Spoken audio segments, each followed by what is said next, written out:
Hello students, I'm Himani Sharma, your educator. I warmly welcome you all on our YouTube platform where we in today's video are going to move forward with the concepts that we were already discussing. So if you guys would have watched the previous video, there I tried to talk about literary theories, very important school, very important theory which is there. What's the name of that? It is known as post-structuralism. Right? So let's just see what are we going to cover in today's video. We are going to cover the major theorists which are related to the theory post-structuralism. Now, if you guys would have recalled in the previous video, we tried to discuss about post-structuralism. Now, some things which are important, we'll try to note them down again here. Post-structuralism as a field of study was something which developed around 1960s and it is prevalent even in today's time. Post-structuralists were the people, the theorists, etc., who believed that there is no single meaning. Their point of view was that there is no single meaning in anything, right? But plural, unstable meanings are there. They are there. On the other hand, single meaning kahin pe bhi nahi hai. They were the ones who were also thinking of this point of view that reality at any point of time is what? Reality is always and always subjective. It's always subjective reality, or we can say the meanings can always and always be subjective in their stance. Now, when I use the word subjective, I want to make this very example. I want to give you this very example so that things are clear when we try to talk about objectivity or subjectivity. Now, in your master's examination that happened in your college or universities, you guys must be asked by the teacher to write something. She would have posed a question to you and you would have to write in greater detail about something. There, you were the ones who were showing your point of views, whatever you have read about the story, whatever you have read about the poem, the novel, the short story, the drama, etc. Right? And you went into greater detail. Subjectivity is related to that when you are much and more concerned about presenting your point of view, writing things down, delving deep into things. Objectivity on the other hand, if we try to talk about objectively sochna hota hai when you are the one who is just thinking of one meaning. Now here we can take the example of what? We can take the example of the UGC NET questions only. There we see that questions have only 4 options out of which one option is always and always correct, which is set up by the examiner only. Right? If the people who choose the answer that is right, they will get the marks. The people who are not going to choose the answers which were there, they are not going to get any marks. Hence, their marks would be 0. Right? Because there is no negative marking in the NET examination. So here, only one thing is the true universal meaning, universal answer for all the students who are appearing for the NET examination of any shift. Right? So that is objectivity where only one meaning is there. This is objectivity. This objectivity is one such thing which was taken care of, which was talked about majorly by the structuralists. Right? On the other hand, we had post-structuralists. This field developed later on after structuralism. They started challenging the notions of structuralism now. They said that we know that meaning is not at all stable. Meaning can shift. Meaning can change. Meaning can vary according to one person's perception of one thing, one word, one thought process, anything. Right? So if I ask any student, you guys are viewing this channel, if I ask you guys that how many of you think that lying is good? Or how many of you think lying is bad? So there is a divide. Some of you might be of the point of view कि अगर किसी की भलाई के लिए झूठ बोला जाए तो that's correct. कई कहेंगे that lying is not at all good. So that is your perception. And I'm not going to, deny anyone's perception here. I'm totally going to accept it.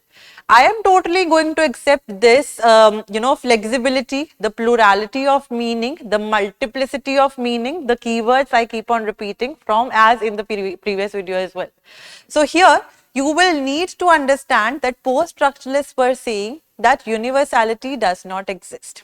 One example that I also want to give you in here is that, this is a very famous example that I keep on giving in multiple classes of mine as well to make you guys understand about structuralism or post-structuralism.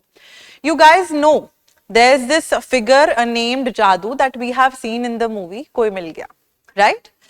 And that figure is what? That figure is an alien. Now, a post-structuralist would say that we do not know what an alien looks like. We have just created him in the perception of the limited human sphere. In the upcoming times, if the scientists really find what an alien looks like, that might vary from what we have created in the movie. Correct? So this is what the post-structuralists are saying कि एक meaning नहीं है. Structuralists on the other hand are saying एक meaning होता है. That is one thing. Universality versus the subjectivity. No fixated, no fixed stable meaning is one thing that the post-structuralists believe, that is challenging the notion of one single meaning by the structuralists, right? So I hope we have revised whatever was supposedly on the major ends here that was there. Now, in today's video, we are going to do how the things we are going to approach. We are going to talk about the theorists, where they were born, any terms that they are associated with, and their major works. Because the major works of each and every literary theory, the theorists, etc., time and again have been asked in the NET examination. So, bring out your pens and papers and notebooks, etc., wherever you are making your notes, segregate them based on the theory, and please note down the important works, the important terms. In the upcoming videos, I'll also be bringing the important terms that we have discussed here just as a term. We are going to talk about them in a greater detail in the next videos as well. Correct? So, moving forward, major theorists who are associated with the school of post-structuralism are Michel Foucault, Roland Barthes. I already told you in the previous video that he was a structuralist pehle, and then he converted and shifted his points of view from structuralism to post-structuralism, right? Then we have Jacques Derrida, who is majorly associated with the school which is under post-structuralism, that is deconstruction. I am not saying destruction here, mind you, deconstruction. We are going to deconstruct the meaning of the words, etc., the meaning of the phrases, etc., right? Helene Sixou, Lucy Gray, right? And other theorists, etc. are there, but majorly we are going to discuss them, their works, the terms that they have given, where they were born and all. Kyunki born wala question bhi, ek do baar question, net mein, they have asked. So, Michel Foucault, I have also tried to give you an image as in how does he look like, right? He was born in France and associated with the terms such as episteme. If you remember, episteme is one such term that I already had discussed a little bit in the previous video as well. Episteme is something which is related to knowledge. How do you acquire knowledge? How knowledge is spread? He tries to talk about that. Discourse, anything which is in the written format, in the oral format, which is spread, right? And power, etc. How through the major shifts between power, the discourses are spread, and then based on those discourses, the knowledge or the episteme of the people is formed, is what Foucault tries to discover in his works. Where these terms majorly have been used, right, in which work, what do they entirely mean, we will be dealing with them in another video. Here, just the theorists, their works, the terms that they have given, right? He investigated the emergence of knowledge forms, classificatory mechanisms, how the classification should be done, the rules governing the collection which is there, archiving, dissemination, the spread of knowledge. I already tried to give you, through episteme and discourse, how the knowledge is spread. अगर कोई power में आता है, वो क्या idea, ideologies लेके आते हैं, how those things are spread across, that is what Foucault tries to talk about, right? The major works associated with Foucault, and they have asked questions related to the subtitles. They have asked questions related to majorly the chronology as well. So please note down these things. The years are also important. Madness in Civilization, A History of Insanity in the Age of Reason, 1971. The Archaeology of Knowledge and the Discourse of Language, 1972. The Order of Things, An Archaeology of the Human Sciences, 1974. I have tried to break it down for you guys already in the chronological manner. So you'll have to just note things down, understand them completely, keep on revising, revisiting them, so that things, you can also make certain acronyms for the same, right? Discipline and Punish, The Birth of the Prison, 1979. The Birth of the Clinic, 1989. The History of Sexuality, Volume 1 and Introduction, 1990. Volume 2 also came in 1990 and Volume 3 also came in 1990. Only the names changed. Volume 1 and Introduction. Volume 2, The Use of Pleasure. Volume 3, The Care of the Self. Right? Then we have another theorist. Roland Barthes, already told you, he was one such person who was, shifting from his structuralist point of view to the post-structuralist point of view. He was born in France. I already told you their birth, the place is also important. Bridges the structuralist and post-structuralist movements and other theories he's associated with, the works that he has written. He is associated with structuralism, semiotics, which is the study of signs and all. Anthropology, study of human society, how they live in a society and all, and post-structuralism. These are the theories that he is majorly associated with. The schools, etc., he is associated with. Moving on to his terms that are there. Pleasure and jouissance, this is the term that he gave. Readerly, writerly, écrivain, écrivant. We are going to discuss these terms, already told you, in the next videos as well. Moving forward, you can also take, I advise you, you can also take screenshots of the works, can note them down, but I highly would advise that if you are watching the video right now, do not put the things on the other day, then I'll make things from the screenshot. Make it a habit that whenever you are watching a video, you are noting down the things, because these, there's a pattern. 20-25 questions from literary theory and cultural studies every year are asked. So your marks, you see 25 questions if I say, that is equal to 50 marks. So with these chunks, you can easily get, and we are breaking things down for you to make it easier for you to grasp and understand. Correct? So try to make it a habit that you're noting it in the class, YouTube class only. If not, you can take a screenshot as well. Moving on to the major works. The fashion system, and mind you, here I have provided the works of Roland Barthes that are related to only post-structuralism majorly. Because post-structuralism, I already told you in the beginning of the video, it was something which emerged nearly 1960s ke aaspas. So after 1960s, what are the major works of Barthes, etc.? Structuralism wale are pre-1960s, I am reading and I am giving you the works which are majorly related to the post-structuralist field, right? The Death of the Author, 1968, time and again the year has been asked. Sirs, The Empire of Science, Sade, Fourier and Loyola, The Pleasure of the Text, Roland Barthes by Roland Barthes, A Lover's Discourse, Fragments, Image, Music and Text. So you can note down the years in the chronological manner again. Correct? Moving forward, another works, Camera Lucida with the subtitle. This thing here reflects that. The other thing on the other side is the subtitle. So the subtitle of Camera Lucida is Reflections on Photography, The Grain of the Voice, which are his interviews, The Rustle of Language, 1984. Correct? Moving forward, we have one other theorist which I already told you is related with the theory of, with the school of deconstruction majorly. Deconstruction is something which is the application of post-structuralism on literary works, texts and all. Correct? So here we see that how he is developing his theories. Let's just see where he was born. He was born in Algeria. Here I give you one previous year question. Renowned for developing deconstruction, again not destruction, deconstruction of the works, the signs, etc. He is associated with the words like difference, This is not the difference that we see. It is a mix of differ and differ.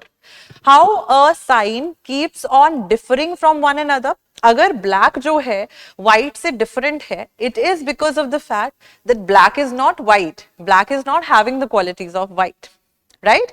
So difference and difference, how the meanings keep on differing, दूर होते जाते हैं. So it is one word, logocentrism and aporia, etc. The irrevocable doubt, etc., which you see, that is something which is known as aporia, right? So all these terms again would be dealt by us only. The major works that he is associated with of grammatology, 1967, which has been translated, and that's why I have provided you here. This is a PYQ, multiple times asked NET and set examinations, that it is a work which was translated by Gayatri Chakravarti Spivak, right, who is associated with the theory of the subaltern, right? So she also called herself a deconstructionist Marxist, self-acclaimed she was, right? So here we see that why is she translating the major work of Derrida. Then writing and difference, 1967, dissemination, 72, glass, 74, the truth in painting, 1978. So there are major works here. The minor works are also here. Sometimes the pattern has been like that major theorists and minor works are asked. Even that's why I gave you the minor works as well. The postcard with the, subtitle, From Socrates to Freud and Beyond, of Spirit, Heidegger and the Question. Given time, number 1, counterfeit money. The other heading, Reflections of Today Europe. Aporias, as I already told you, the irrevocable doubts that keep on occurring here and there, right? So these are the major works that Derrida is associated with, that Derrida has penned down, right? Then we have Hélène Cixous. Hélène Cixous is one such person who is majorly associated with another field as well, which is known as feminism. Correct. She is associated majorly with French feminism. We are going to discuss her there as well in the feminist theory. But here, because of the fact that she had certain post-structuralist stances in her works, we are going to discuss her here as well. Correct. So she was also born in Algeria, the same place as, Derrida, and she has met him as well. Knew Derrida, who was also a Jew, that's why both of them are there. Renowned for developing ideas in post-structuralist feminism plus French feminism. These are the things that you need to know because of those things. Associated with a creature feminine, euphem, etc. We will be talking about these terms. Euphem majorly related with the Jew woman writing, and here women's writing, that is a creature feminine. Correct?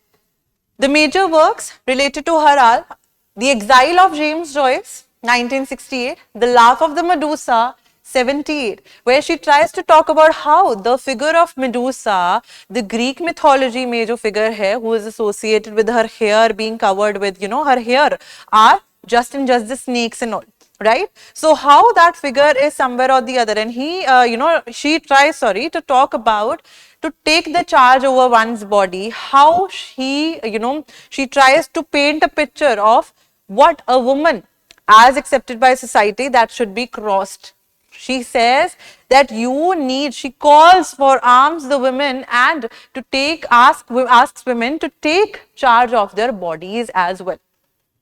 The Newly Born Woman with Catherine Clement in 1975. These, pieces of information are also important.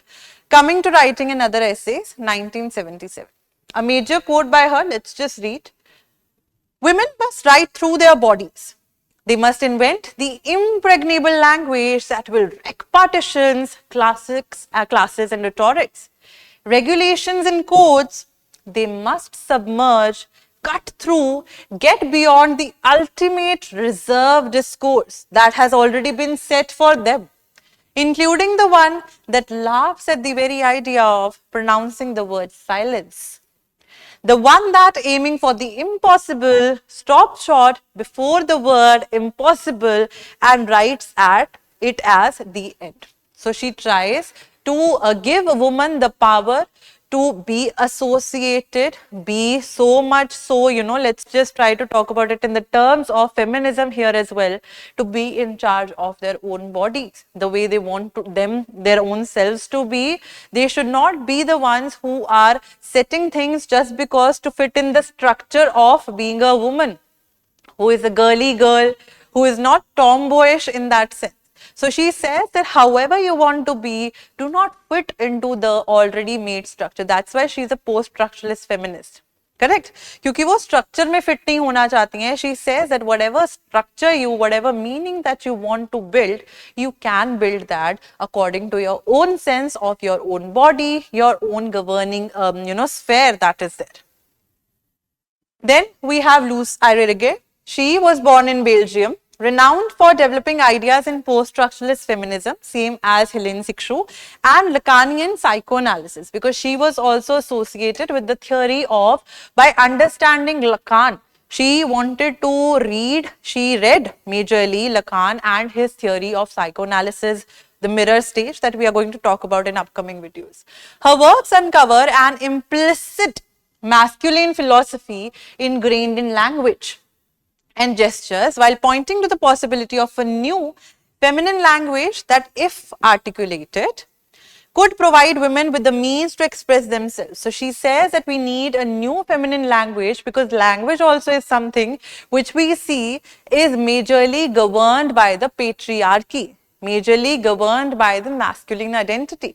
So we need to create a new sphere for women to write about their own selves, their own experiences, their own point of views as well. So she, she tries to portray the women, and she wants the women to come in line with that sphere where they are writing about how they feel, their experiences, so on and so forth, right? What are the major works of Luce? Speculum of the Other Woman, 1974. This Six, which is not one, 77. Elemental Passions, 1982. And To Speak is Never Neutral. That is in the year 1985. With this, I hope that the major works, the major terms which we just tried to discuss here in a smaller chunk, they are clear with you all. I will bring the concepts, the terms associated with post-structuralism in another video as well. Till the time, you guys keep on studying, keep on making notes from these videos. I'll see you again. Thank you so much and have a good day. Bye-bye.